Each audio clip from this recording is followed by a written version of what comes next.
Ganga express വേ പ്രധാനമന്ത്രി നരേന്ദ്രമോദി നാടിന് സമർപ്പിച്ചു. മീററ്റിനെ പ്രയാഗ്രാജുമായി ബന്ധിപ്പിക്കുന്ന 6 വരി പാത 12 ജില്ലകളിലൂടെയാണ് കടന്നുപോകുന്നത്. 594 കിലോമീറ്റർ ദൈർഘ്യമുള്ളതാണ് ഗംഗ എക്സ്പ്രസ് വേ.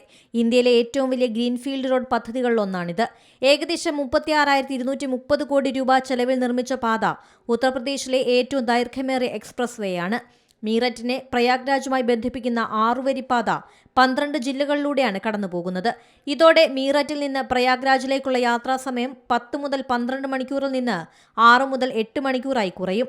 ഹാപൂർ, ബുലന്ദ്ഷഹർ, അംറോഹ, സംഭാൽ, ബദായൂൻ, ഷാജഹാൻപൂർ, ഹർദോയ്, ഉന്നാവോ, റായ്ബറേലി, പ്രതാപ്ഗഡ് എന്നിവയാണ് പാത കടന്നുപോകുന്ന പ്രധാന ജില്ലകൾ.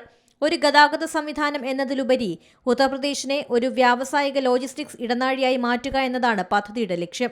ഉൽപാദന മേഖല, റിയൽ എസ്റ്റേറ്റ്, കൃഷി, വിനോദസഞ്ചാരം എന്നിവയെ ഒരേ സമയം ഉത്തേജിപ്പിക്കാൻ ശേഷിയുള്ള ഒരു ഇൻഫ്രാസ്ട്രക്ചർ മോഡലായാണ് വിഭാവനം ചെയ്തിരിക്കുന്നത്.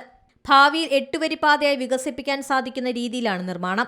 എക്സ്പ്രസ് വേ വരുന്നതോടെ മേഖലയിലെ റിയൽ എസ്റ്റേറ്റ് രംഗത്ത് മുന്നേറ്റമുണ്ടാകും. മീററ്റ്, പ്രയാഗ്രാജ്, കാൺപൂർ തുടങ്ങിയ സ്ഥലങ്ങളിൽ ഭൂമി വിലയിൽ 20 മുതൽ 50% വരെ വർധന ഉണ്ടാകാൻ സാധ്യതയുണ്ട്. പ്രതിരോധ ആവശ്യങ്ങൾ കൂടി മുൻനിർത്തിയാണ് എക്സ്പ്രസ് വേ രൂപകൽപ്പന ചെയ്തിരിക്കുന്നത്. ഷാജഹാൻപൂരിൽ 3.5 കിലോമീറ്റർ ദൈർഘ്യമുള്ള എയർ സ്ട്രിപ്പ് നിർമ്മിച്ചിട്ടുണ്ട്. അടിയന്തര സാഹചര്യങ്ങളിൽ യുദ്ധവിമാനങ്ങൾക്ക് ലാൻഡ് ചെയ്യാം. രാജ്യസുരക്ഷയ്ക്കും പാത മുതൽക്കൂട്ടാകും. Yamuna express way, Agra Lucknow express way, Jewar airport link എന്നിവയുമായി ഗംഗ എക്സ്പ്രസ് വേ ബന്ധിപ്പിക്കപ്പെടും. National desk, Zee Malayalam news. ഏറ്റവും പുതിയ വാർത്തകളും വിശേഷങ്ങളും വിരൽത്തുമ്പിലറിയാൻ സി മലയാളം ന്യൂസ് എല്ലാ ഡിജിറ്റൽ പ്ലാറ്റ്ഫോമുകളിലും ലഭ്യം.